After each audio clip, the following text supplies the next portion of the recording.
Ika-11 Kabanata. Ang turo tungkol sa panalangin.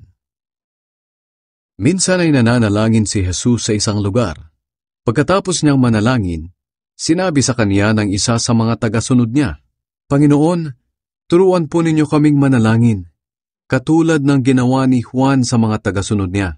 Sinabi ni Jesus sa kanila, "Kapag nananalangin kayo, ganito ang sabihin ninyo, Ama, sambahin nawa kayo ng mga tao. Naway magsimula na ang inyong paghahari. Bigyan niyo po kami ng makakain sa araw-araw, at patawarin niyo kami sa aming mga kasalanan, dahil pinapatawad din namin ang mga nagkakasala sa amin. At huwag niyo kaming hayaang matukso."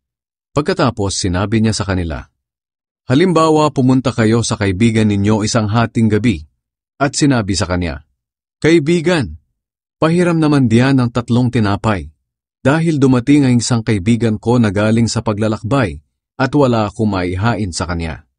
Sasagot ang kaibigan mo mula sa loob ng bahay, "Huwag mo na akong istorbohin. Sarado na ang pinto at nakahiga na kami ng mga anak ko. Hindi na ako makakabangon pa para bigyan ka ng kailangan mo." Ang totoo, kahit ayaw niyang bumangon at magbigay sa inyo sa kabila ng inyong pagkakaibigan, babangon din siya at magbibigay ng kailangan ninyo dahil sa inyong pagpupumilit. Kaya sinasabi ko sa inyo, humingi kayo sa Diyos at bibigyan niya kayo. Hanapin ninyo sa Kanya ang inyong hinahanap at makikita ninyo.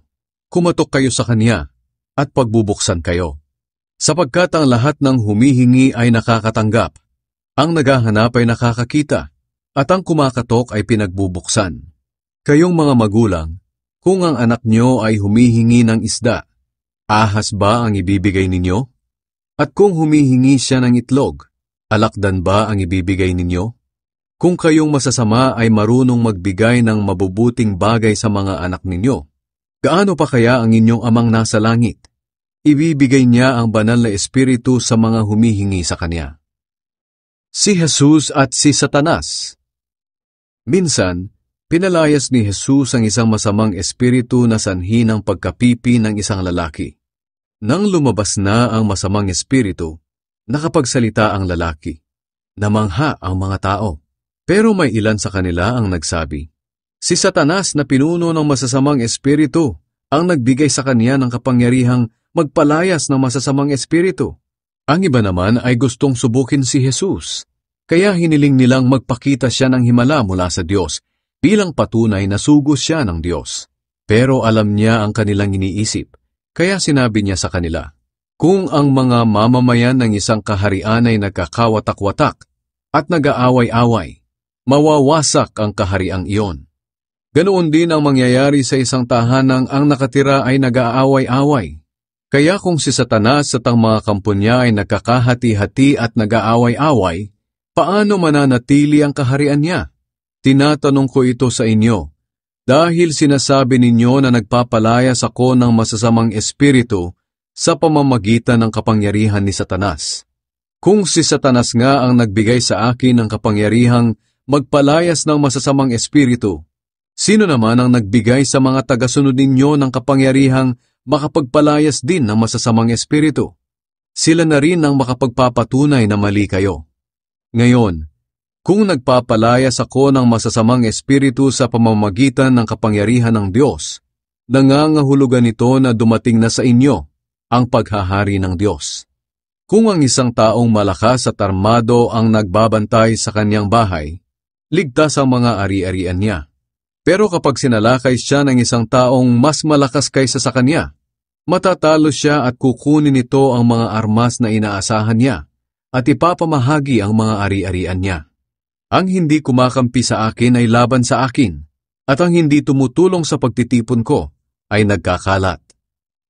Ang pagbabalik ng masamang espiritu. Kapag lumabas ang masamang espiritu sa tao, gumagala ito sa mga tuyong lugar para maghanap ng mapagpapahingahan. At kung wala siyang matagpuan, ay iisipin na lang niyang bumalik sa kanyang pinanggalingan. Kung sa pagbabalik niya ay makita niyang malinis at maayos ang lahat, aalis siya at tatawag ng 7 espiritu na mas masama kaysa sa kanya. Papasok sila sa taong iyon at doon maninirahan. Kaya lalo pang sasama ang kalagayan ng taong iyon kaysa sa dati. Ang tunay na mapalad. Nagsasalita pa si Jesus nang biglang sumigaw ang isang babae sa gitna ng karamihan. Mapalad ang babaeng nagsilang at nagpasuso sa inyo. Pero sumagot si Jesus, higit na mapalad ang mga nakikinig at sumusunod sa salita ng Diyos. Humingi ng himala ang mga tao. Nang lalo pang dumarami ang mga tao, sinabi ni Jesus, napakasama ng henerasyong ito. Humihingi sila ng himala, pero walang ipapakita sa kanila maliban sa himalang katulad ng nangyari kay Jonas. Kung paanong naging palatandaan si Jonas sa mga taga-Ninive, ganoon din ako na anak ng tao sa henerasyong ito. Sa araw ng paghuhukom, tatayo ang reyna ng timog at ipapamukha sa henerasyong ito ang kanilang kasalanan. Sapagkat nanggaling pa siya sa napakalayong lugar upang makinig sa karunungan ni Solomon. At ngayon, narito ang isang nakahihigit pa kay Solomon, pero ayaw ninyong makinig sa kanya. Maging ang mga taga-Ninive ay tatayo rin at hahatulan ang henerasyong ito, dahil nagsisi sila ng mangaral sa kanila si Jonas. At ngayon, narito ang isang nakahihigit pa kay Jonas na nangangaral sa inyo, pero ayaw ninyong magsisi. Ang ilaw ng katawan. Walang taong nagsisindi ng ilaw at pagkatapos ay itatago o tatakpan ng takalan. Sa halip, inilalagay ang ilaw sa patungan upang magbigay liwanag sa lahat ng pumapasok sa bahay. Ang mata ang nagsisilbing ilaw ng katawan. Kung malinaw ang mata mo, maliliwanagan ang buo mong katawan. Pero kung malabo ang mata mo, madidiliman ang buo mong katawan. Kaya tiyakin mong naliwanagan ka, dahil baka ang liwanag na inaakala mong nasa sa iyo ay kadiliman pala. Kung naliwanagan ang buo mong katawan at walang bahaging nadiliman, magiging maliwanag ang lahat na parang may ilaw na lumiliwanag sa iyo. Tinuligsa ni Jesus ang mga Pariseo at mga tagapagturo ng kautusan. Pagkatapos magsalita ni Jesus, inanyayahan siya ng isang Pariseo na kumain sa kanila. Kaya pumunta si Jesus at kumain. Nagtaka ang Pariseo nang makita niyang hindi muna naghugas ng kamay si Jesus bago kumain, ayon sa seremonya ng mga Hudyo. Kaya sinabi sa kanya ni Jesus, kayong mga Pariseo, nililinis ninyo ang labas ng tasa at pinggan, pero ang loob ninyo'y punong-puno ng kasakiman at kasamaan. Mga mangmang, hindi ba't ang Diyos na gumawa ng labas ang siya ring gumawa ng loob? Para maging malinis kayo, kaawaan ninyo ang mga mahihirap at tulungan nyo sila sa kanilang pangangailangan. Nakakaawa kayong mga Pariseo. Ibinibigay nga ninyo ang 10 ng mga pampalasa at mga gulay ninyo, pero kinakaligtaan naman ninyo ang makatarungan na pakikitungo sa kapwa at ang pag-ibig sa Diyos. Magbigay kayo ng mga 10 ninyo, pero huwag naman ninyong kaligtaang gawin ang mas mahalagang bagay. Nakakaawa kayong mga Pariseo. Mahilig kayong umupo sa mga upuang pandangal sa mga sambahan, at gustong-gusto ninyong batiin kayo at igalang sa matataong lugar.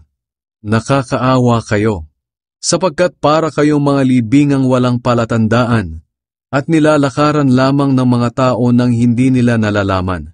Sinagot si Jesus ng isa sa mga tagapagturo ng kautusan, Guro, pati kami ay iniinsulto mo sa sinabi mong iyan. Sumagot si Jesus, nakakaawa rin kayong mga tagapagturo ng kautusan, sapagkat pinapahirapan ninyo ang mga tao sa inyong mahihirap na kautusan, pero kayo mismo ay hindi sumusunod sa mga ito.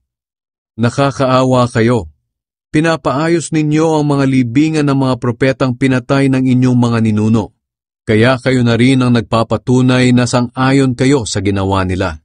Sapagkat pinatay nila ang mga propeta, at kayo naman ang nagpapaayos ng mga libingan nila. Kaya ito ang sinabi ng Diyos ayon sa karunungan niya. Magpapadala ako sa kanila ng mga propeta at mga apostol. Papatayin nila ang ilan sa mga ito at uusigin ang iba. Kaya mananagot ang henerasyong ito sa pagkamatay ng mga propeta ng Diyos mula ng likhain ng mundo. Mula kay Abel hanggang kay Zacarias na pinatay sa pagitan ng altar at ng templo. Oo, tinitiyak ko sa inyo na parurusahan ang henerasyong ito dahil sa ginawa nila. Nakakaawa kayong mga tagapagturo ng kautusan, sapagkat kinuha niyo sa mga tao ang susi sa pag-unawa ng katotohanan. Ayaw na nga ninyong sumunod sa katotohanan. Hinahadlangan pa ninyo ang mga gustong sumunod. Umalis si Jesus sa bahay na iyon, at mula noon, matindi na ang pambabatiko sa kanya ng mga Pariseyo at tagapagturo ng kautusan. Pinagtatanong siya tungkol sa maraming bagay, upang siya ay mahuli nila sa kaniyang pananalita.